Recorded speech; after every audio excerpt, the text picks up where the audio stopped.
True story, I grew up just a few miles away from where Tom Petty wrote his iconic hit, Free Fallin'.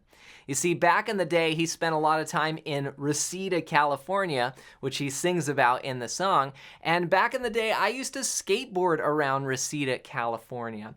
And there's a lot of memorabilia around the valley of Tom Petty. For example, I remember just going to like hot dog stands, getting a hot dog and going and sitting down at an outdoor table, and you could see Tom Petty lyrics written on the table.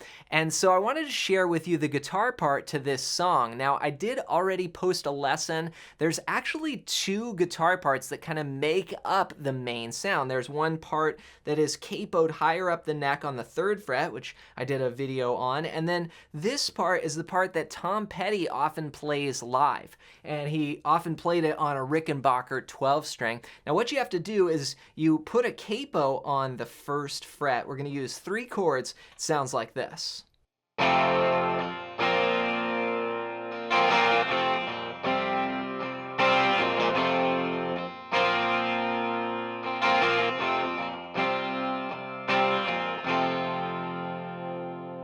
So just 3 chords here. The first one is E, and that's all 6 strings, open, 2, 2, 1, open, open. And then we go to an A sus2, which is from the 5th string down, open, 2, 2, open, open. And then the 3rd chord we'll need is a B sus4, which is played from the 5th string down, 2, 4, 4, open, open. So we've got E, A sus2, and B sus4. That's it, just 3 chords. Pretty crazy to think about that this song became such a big hit and it only uses 3 chords. So let's talk about the rhythm. The first chord, E, is gonna go on the downbeat. We're gonna count 1 and 2 and. Then on the and of 2, we're gonna switch to that A chord, or the A sus2 chord. So 1 and 2 and 3 and 4 and. Then we just let it ring. It has this sort of suspended sound to it. Then in the second bar, we're gonna play the A sus2 on the downbeat, 1 and, then on the and of 2, switch back to E, and then, or the and of 1 rather, so 1 and 2, and then the and of 2 is the B sus4. So it's 1 and 2 and 3 and 4 and. So that's the figure. It's just 2 bars long, 1 and 2 and 3 and 4 and 1 and 2 and 3 and 4. That's it. 1 and 2 and 3 and 4 and. Now I'm using all downs there with the strum hand. Down, down, down, down, down.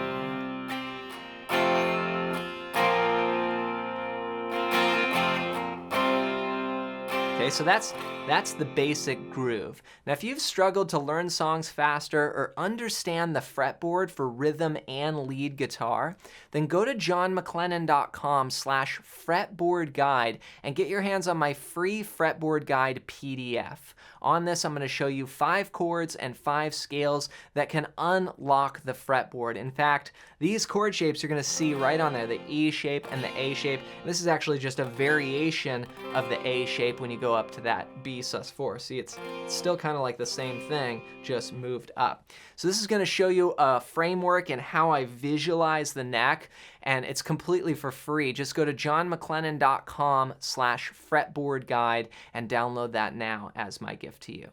Now, once you get the basic chord shapes down and the rhythm happening, right? Like I said, that groove, 1 and 2 and 3 and 4 and 1 and 2 and 3 and 4.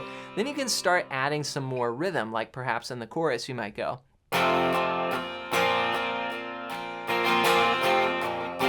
So now I'm adding some 8th notes in there, filling it out. 1 and 2 and 3 and 4. Then I'll do some 16th notes there on the end. Right? So and a 1 and 2 and 3 and 4 and a 1 and 2 and 3 and 4 and a 1 and 2. Just that little down, up, down.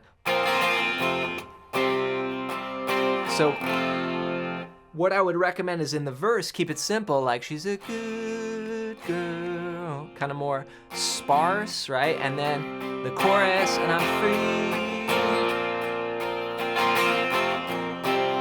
add more rhythm, okay? Now the other part that I would do is later where it kind of breaks down and does this like kind of marching drum beat. Here I would use more of like a muted.